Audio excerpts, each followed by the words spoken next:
नमस्कार दोस्तों, नमः शिवाय। जीवन ज्योति चैनल में आप सभी का हार्दिक स्वागत करती हूं। मैं सपना शुक्ला। आज की वीडियो में बात करूंगी माघ मास अंतिम 5 दिनों के विषय में।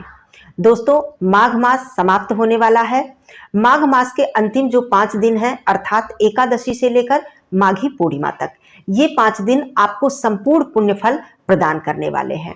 जो भी मेरे भाई बहन इन पूरे माघ मास में एक भी दिन कोई भी नियम नहीं ले पाए हैं, स्नान नहीं कर पाए ब्रह्म मुहूर्त में, या फिर दान इत्यादि जप तप इत्यादि नहीं कर पाए हैं, उनके लिए ये 5 दिन अत्यंत पुण्यदायी होने वाला है। उन्हें इन 5 दिनों में संपूर्ण 30 दिनों का पुण्य फल प्राप्त होने वाला है।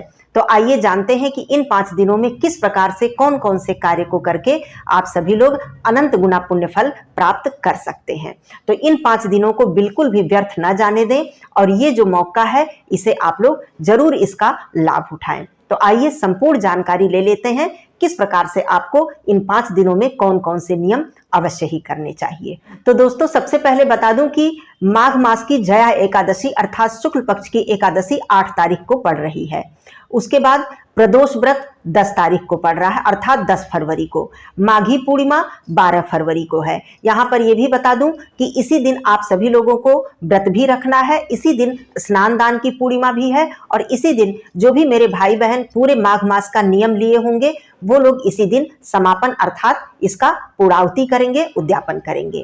उद्यापन जो लोग करेंगे उनके लिए ये बता दूं कि 12 वर्ष नियम को पूरा कर लेने के बाद संपूर्ण उद्यापन किया जाता है। लेकिन प्रत्येक वर्ष में जब हम माघ मास में स्नान आदि करते हैं या कोई भी नियम उठाते हैं, उसका समापन अर्थात पूर्णाहुति हम माघ पूर्णिमा पर करते हैं। तो ये नियम आप लोग समझ लीजिएगा कि 12 तारीख को ही संपूर्ण पूर्णिमा हमें प्राप्त हो रही है, उदया तिथि की पूर्णिमा और रात्रि व्यापिनी पूर्णिमा। इसीलिए इसी दिन आप सभी लोगों को समापन, पूर्णाहुति, उद्यापन, भगवान सत्यनारायण जी की कथा, सत्यव्रत और पूर्णिमा व्रत सब कुछ आपको 12 तारीख को ही करना है।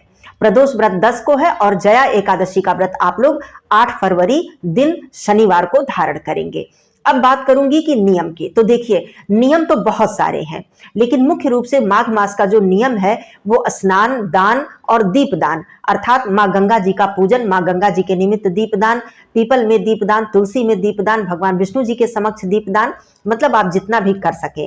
तो दीपदान, स्नान दान आप सभी लोग इन 5 दिनों में कर सकते हैं। अब इन 5 दिनों में नियम आप जितना उठाना चाहें, जया एकादशी से उस नियम का आप लोग संकल्प ले लें।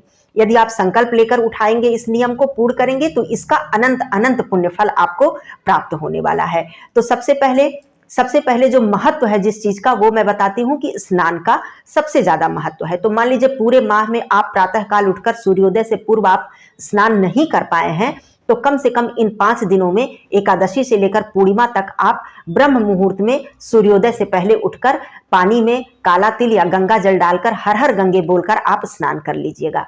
उसके बाद माता गंगा जी के निमित्त दीपदान कर दीजिएगा। ये 2 कार्य आपके जो महत्वपूर्ण है ये हो गए। उसके बाद आपको दान करना है। दान में आप जो भी कर सके, लेकिन अन्न दान और तिल दान का विशेष महत्व है। तो कुछ अन्न और कुछ तिल दान, गर्म कपड़ों का दान, जो भी आप कर सकते हैं दान कर दीजिएगा।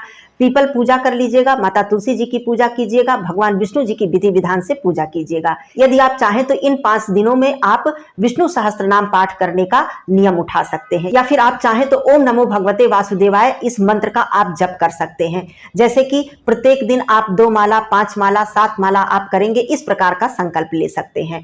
पीपल पूजा, पीपल परिक्रमा का संकल्प ले सकते हैं। तुलसी दीपदान, तुलसी पूजा, तुलसी परिक्रमा का संकल्प आप लोग ले सकते हैं। गंगा पूजन आपको इन 5 दिनों में करना है, अर्थात माँ गंगा जी का ध्यान करके अपने घर पर ही गंगा जी के निमित्त दीपदान करना है, सुबह भी और संध्या के समय भी। इस 5 दिनों में आप चाहें तो माघ मास का व्रत भी उठा सकते हैं, जिसमें कि पूरे दिन आप फलाहार करें और शाम के समय आप स्वच्छ मतलब शुद्ध सात्विक भोजन ग्रहण करें, जिसमें कि लहसुन प्याज का प्रयोग ना हो। इस तरह से भी आप इन 5 दिनों में नियम उठा सकते हैं। मूली का त्याग शास्त्रों में बताया गया है माघ मास में। तो मान लीजिए पूरे माघ मास में आपने नहीं किया, तो इस 5 दिनों में आप इन 5 दिनों में मूली का भी त्याग कर सकते हैं।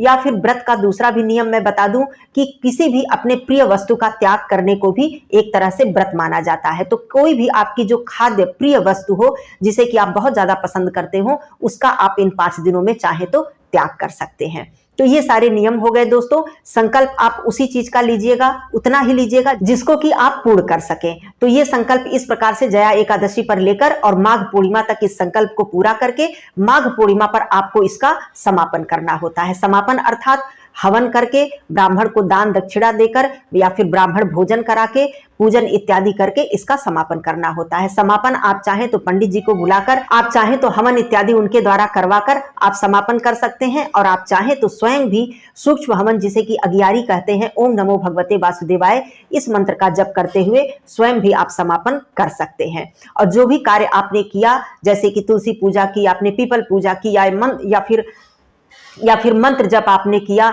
माघ मास का महात्मा आपने सुना, तो उन सबके निमित्त आप थोड़ा थोड़ा दक्षिणा जरूर निकाल दें। दान के साथ सभी के निमित्त आप दक्षिणा निकाल दें, ब्राह्मण को दे दें, ब्राह्मण को संपूर्ण सीधा का दान कर दें, ब्राह्मण भोजन करा दें, गौ माता को भोजन दे दें, और अपने हाथों से आप हवन कर लें या फिर आप ब्राह्मण के द्वारा हवन करा लें। तो ये सारा जो कार्य है, इससे क्या होता है कि आपके जो नियम का समापन हो जाता है, पूर्णाहुति हो जाती है। यहाँ पर निवेदन करूंगी कि मेरा वीडियो आपको उपयोगी लग जाए, अच्छा लग जाए तो इसे लाइक जरूर ही कर दिया कीजिए और लोगों में शेयर कर दिया कीजिए। चैनल पे पहली बार हैं तो चैनल को सब्सक्राइब कर लीजिएगा। कमेंट बॉक्स में ओम नमो भगवते वासुदेवाय अवश्य लिखिएगा दोस्तों।